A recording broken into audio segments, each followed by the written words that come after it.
All right, what I want to talk to you tonight about is why you fail. I'm going to talk a bit about parenting, so some of you kids aren't going to like some things I'm going to be telling your parents. Because the rules of parenting, sport, business. I want to talk about why some parents do the wrong thing at games. Why people would get out the brawling and do things like that. And I want you to realize that before I'm speaking, what I'm going to say, the vast majority of people, if you've done level 2 sports courses, you'll find that the psychology will not agree with what I'm telling you. Let's assume you're my team, and you play badly. Why? We're at the end of the game, everybody goes, oh, terrible day. Somebody saying, we didn't show up to play. I always find it interesting when you say, we didn't come ready to play. What did you forget? Your shoes? So why did you play badly? Can anybody help me here? Why did you play badly? Thinking about something else. So if you think about something else, you can't play. So before the game, I said, what are you thinking about? Oh, I'm not thinking about the game. I'm thinking about a beach at the Caloundra. All right, well, let's go through it. Why did you play badly? Attitude. Attitude, definitely not. Definitely not. There are 4 things, if you believe in, you will never, ever be successful. Let me repeat this. If you believe any one of these 4 things to be important and essential to success, you will never succeed. Don't leave after I say it. Let me explain. The first thing, if you believe in motivation, you'll never, ever be successful. Second thing, if you believe in positive thinking, you will always fail. Third thing, if you believe in having a good attitude, you'll never make it. And finally, if you believe in focus, absolutely stuff. Now when I tell people, they say, Phil, that's what it's all about. You gotta be positive, you gotta be motivated, you gotta have a great attitude, and you gotta be focused. Now look, I've already sold my cows, I have no use for your bull now. Look, they don't exist. Anybody ever seen a motivation? What color is it? What's his way? Anybody seen a good attitude? Now, if they do exist, do you always have them? So every day you're always motivated, you're always, so as a parent, I've always got to be loving, caring, considerate.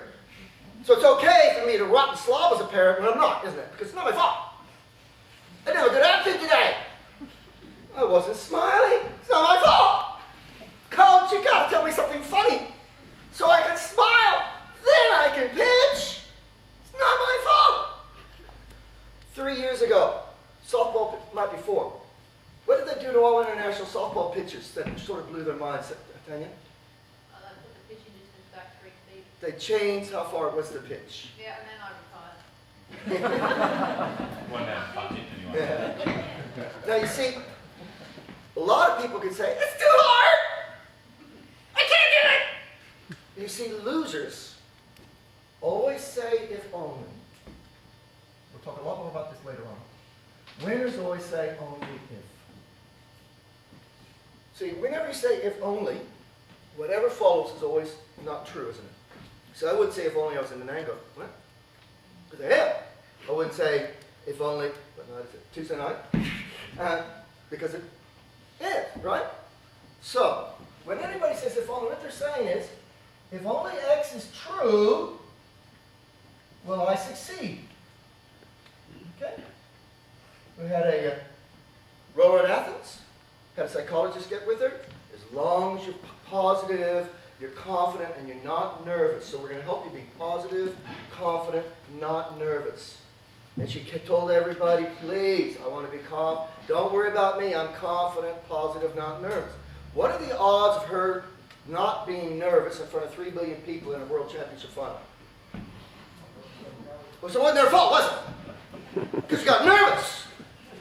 Now, I'll tell you some stories. I won't tell you how the softball was celebrated the day before we got our silver and they won their silver, because that's what happens on the road stays on the road. But they were just right below us at Athens. But I'm going to tell you stories of people who did well at Athens and other places who felt bad. So what I teach athletes, you don't have to feel good before the event. You want to feel good after the event.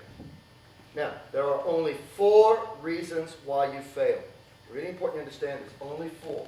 The first one is, you don't know what to do. Second one is, you don't know how to do it.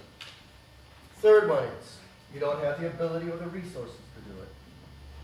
And the fourth one is, it's a choice. So if I'm angry, then heck at you, I cannot control that, my thoughts and my mind and my emotions. I got 4 degrees in psych. I can't do that. But I can always say good night. Good night. Because did I have the ability to do that? Now, you think, what do most people do when they get angry?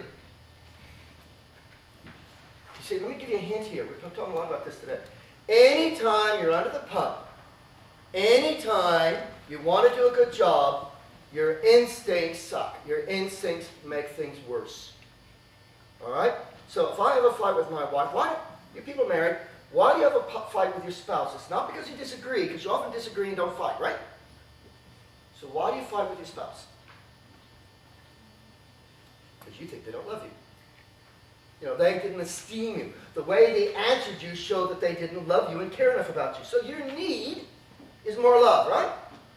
So when I have a fight with my wife, Roz, I treat her lovingly and caringly, right? Wrong, no. You see, we have what's called the iron and lead rules. You know the golden rule? The iron rule is, do unto others before they get a chance to do it unto you. The lead rule is, if they get you first, get them harder second, right?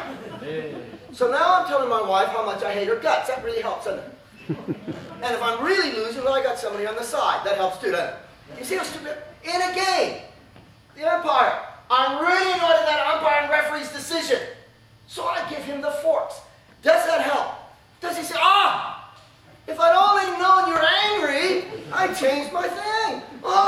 That's okay then. Does it ever make things better? So you got to remember this. Anytime you're under the pump, your instincts suck. So, that's all right, because you can't control your mind, but you can always control your actions, can't you? Let's put a plank across the gym from that side to that side. And I said, all right, everybody, nobody here on crunch is good. I said, I want everybody to walk that plank from that side to that side without touching the floorboards, plank this wide. What success would we get with the group? 100%? Nobody would make a mistake, right? Nobody would go, I'm sorry! You'd all be able to do it. Is that fair? Yeah. So we now know, everybody knows what to do, how to do it, the ability to do it, correct? So good. Now, we get these lights and take them outside, and we put them on the same plank, but we've now put that plank 10 stories of the car park. There's no wind outside, plenty of light, no wind. And I give you 3 choices. I come up to you with a gun. First choice, you don't walk, and I shoot you dead. Not a good choice. Second choice, you walk the way you walked here, and you live. Third choice, you change your strategy, and you fall and die. Which strategy will you take? Second one. No, you take the third. Guarantee it.